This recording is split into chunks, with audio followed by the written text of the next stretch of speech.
CBI से कहा कोई भ्रष्टाचारी बचना नहीं चाहिए। जिन पर एक्शन ले रहे हैं वे बेहद ताकतवर, पर काम से फोकस ना हटने दें। प्रधानमंत्री नरेंद्र मोदी सोमवार को सीबीआई की स्थापना के 60 साल पूरे होने के डायमंड जुबली प्रोग्राम में शामिल हुए।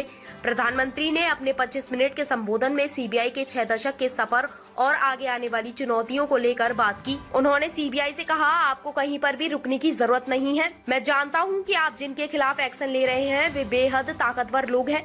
बरसों तक वे सरकार और सिस्टम का हिस्सा रहे हैं। आज भी वे कई जगह किसी राज्य में सत्ता का हिस्सा है, लेकिन आपको अपने काम पर फोकस रखना है। कोई भी भ्रष्टाचारी बचना नहीं चाहिए। प्रधानमंत्री ने कार्यक्रम में पोस्टल स्टाम्प और डायमंड जुबली मार्क वाला सिक्का लॉन्च किया। इसके साथ ही शिलोंग, पुणे और नागपुर में सीबीआई के ब्रांच ऑफिस की नई बिल्डिंग का उद्घाटन भी किया। पीएम ने कहा कि देश की प्रीमियम इन्वेस्टिगेशन एजेंसी के रूप में सीबीआई ने 60 वर्ष का सफर पूरा किया है। 6 दशक में सीबीआई ने बहुआयामी, मल्टी डायमेंशनल और बहु अनुशात्मक मल्टी डिसिप्लिनरी जांच एजेंसी के तौर पर अपनी पहचान बनाई है। आज सीबीआई का दायरा बहुत बड़ा हो चुका है। महानगर से लेकर जंगल तक सीबीआई को दौड़ना पड़ रहा है। जहां भ्रष्टाचार होता है वहां सबसे पहले युवाओं के सपने बलि चढ़ जाते हैं, युवाओं को उचित अवसर नहीं मिलते। वहां सिर्फ एक विशेष इकोसिस्टम ही फलता फूलता है।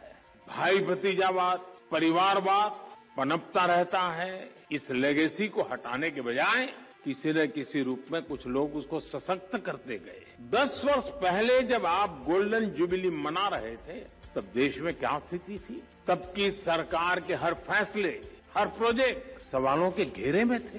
पीएम ने कहा कि हमने 2014 के बाद हर काम में पारदर्शिता लाई, जिससे लोगों को भ्रष्टाचार का मौका न मिले। घोटालों की साइज के लिए लाख करोड़ की टर्म मशहूर हुई थी। व्यवस्था में भरोसे को फिर कायम करने का रहा और इसलिए हमने काले धन को लेकर, बेनामी संपत्ति को लेकर मिशन मोड पर एक्शन शुरू किया। हमने भ्रष्टाचारियों के साथ साथ भ्रष्टाचार को बढ़ावा देने वाले कारणों पर प्रहार करना शुरू किया। अब याद कीजिए, सरकारी टेंडर प्रक्रियाएं, सरकारी ठेके, ये सवालों के सबसे बड़े घेरे में थी। हमने इनमें पारदर्शिता को प्रोत्साहन दिया। आज जब हम 2G और 5G स्पेक्ट्रम के आवंटन की तुलना करते हैं तो अंतर साफ साफ नजर आता है।